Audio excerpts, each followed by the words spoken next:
15 मार्च 2024 को ब्लूमबर्ग में गौतम अडानी पर अमेरिकी जांच को लेकर एक खबर छपी, जिसे अडानी ग्रुप ने सिरे से खारिज कर दिया। फिर कुछ महीने बाद 21 नवंबर 2024 को अमेरिकी एजेंसीज ने ऐसा खुलासा किया कि अडानी ग्रुप के सारे शेयर्स धड़ाम हो गए। ये खबर थी गौतम अडानी पर रिश्वत देकर बिजनेस सेटअप करने के आरोप की। अब सबसे बड़ा सवाल तो यही उठने लगा कि अडानी पर कौन से प्रोजेक्ट को लेकर रिश्वत के आरोप लग रहे हैं। दूसरा ये कि अगर मामला भारत का है तो अमेरिका में केस क्यों दर्ज हुआ। और तीसरा ये कि आरोप लगने के बाद अडानी की नेटवर्थ पर क्या फर्क पड़ा। एक एक करके सब जानेंगे। साथ ही ये भी जानेंगे कि इससे पहले अडानी पर कौन कौन से स्कैम्स को लेकर आरोप लगते आ रहे हैं। तो वीडियो को एंड तक जरूर देखिएगा और अगर चैनल पर नए हैं तो सब्सक्राइब करके बेल आइकन दबाना मत भूलिएगा। तो मामला कुछ ऐसा है कि इंडिया की Adani green energy limited, America की एज्योर पावर और कनाडा की CDPQ ने मिलकर एक सोलर एनर्जी प्लांट में इन्वेस्ट किया।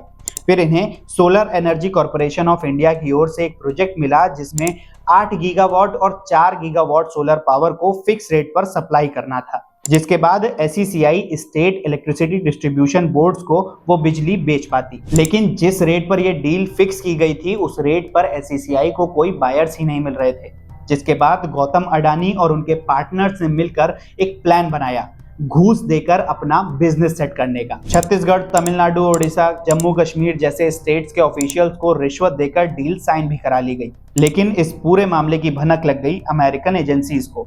उन्होंने बिठा दी जांच। अब जांच चली तो पता चला कि गौतम अडानी और उनके 7 साथियों ने मिलकर 2020 से लेकर 2024 के दौरान करीब 250 मिलियन यानी 2029 करोड़ रुपए की रिश्वतखोरी के जरिए अपना बिजनेस सेटअप करने की कोशिश की थी, जिससे उन्हें करीब 10 गुना प्रॉफिट होने के चांसेस थे।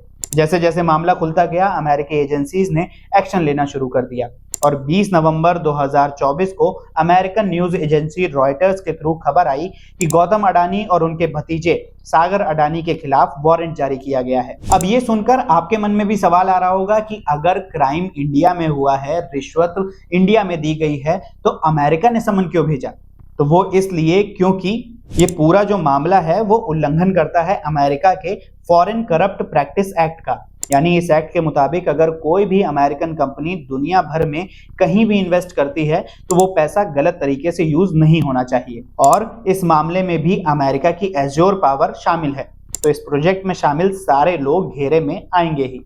तो इसी वजह से ये मामला अमेरिका में चल रहा है। अब जब से ये मामला सामने आया है तब से गौतम अडानी की नेटवर्थ में करीब 1 लाख करोड़ की गिरावट आ चुकी है। साथ ही अडानी ग्रुप के शेयर्स भी करीब 2 लाख करोड़ का घाटा काउंट कर चुके हैं। तो ये तो बात हो गई ताजा मामले की। अब बात करते हैं कि गौतम अडानी और अडानी ग्रुप पर और कौन कौन से मामलों में स्कैम्स के आरोप लगते आ रहे हैं।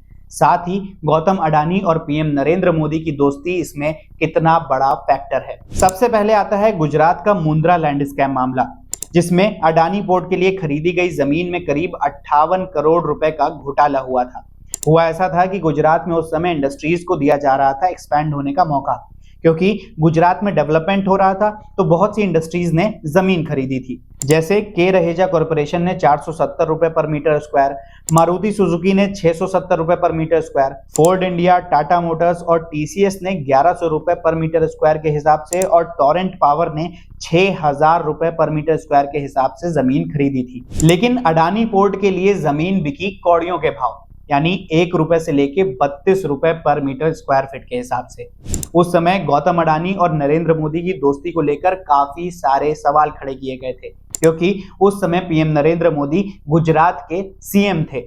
हालांकि हर साल दर साल इस पर रिपोर्ट्स पब्लिश हुई लेकिन कुछ नहीं हुआ। दूसरा आरोप लगा फॉरेस्ट लैंड का मिसयूज करने का। मई 2014 में नरेंद्र मोदी PM बने और अक्टूबर 2014 को महाराष्ट्र में अडानी पावर प्रोजेक्ट के लिए सेंटर से 370 एकड़ जमीन को मंजूरी मिल गई, जिस पर coal based thermal power plant लगाया गया।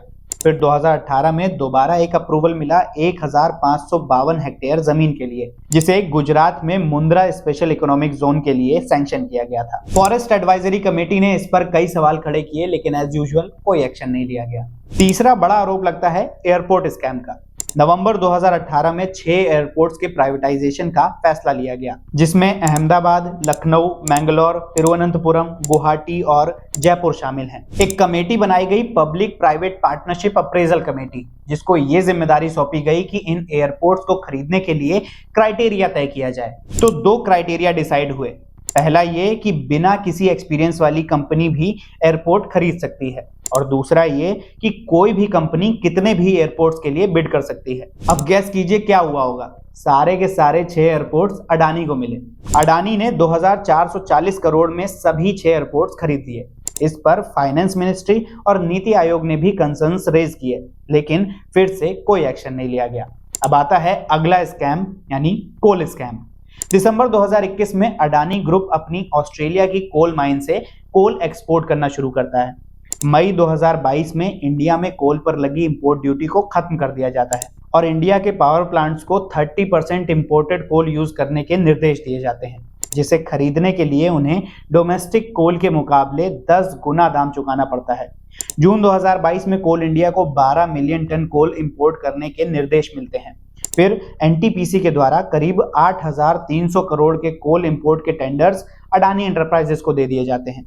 ये सब केवल अखबार या मैं नहीं कह रहे, इस बात को बीजेपी के सुब्रमण्यम स्वामी भी सपोर्ट करते हैं। ऐसे ही करीब 1000 करोड़ के टैक्स एवेजन हो, या फिर 2 लाख करोड़ के लोन, या फिर कई सारी शेल कंपनीज खोलकर शेयर मार्केट में अपने शेयर्स के साथ छेड़छाड़ करने के आरोप, और जनवरी 2023 में आई हिंडनबर्ग रिपोर्ट के बारे में कौन नहीं जानता। इन सभी आरोपों के बाद भी गौतम अडानी इन सबसे बचने में कामयाब रहे हैं। लेकिन इस बार लगा आरोप शायद गौतम अडानी को भारी पड़ सकता है, क्योंकि उनके शेयर्स में आई भारी गिरावट, उनकी नेटवर्थ में आई कमी और दुनिया के सबसे अमीर इंसानों की लिस्ट से उनका नीचे खिसकना इसका प्रमाण है। आपको क्या लगता है, कमेंट करके जरूर बताइएगा। वीडियो अच्छा लगा हो तो लाइक और शेयर करना मत भूलिएगा। चैनल पर नए हैं तो चैनल को सब्सक्राइब करके बेल आइकन दबाना भी मत भूलिएगा। जय हिंद।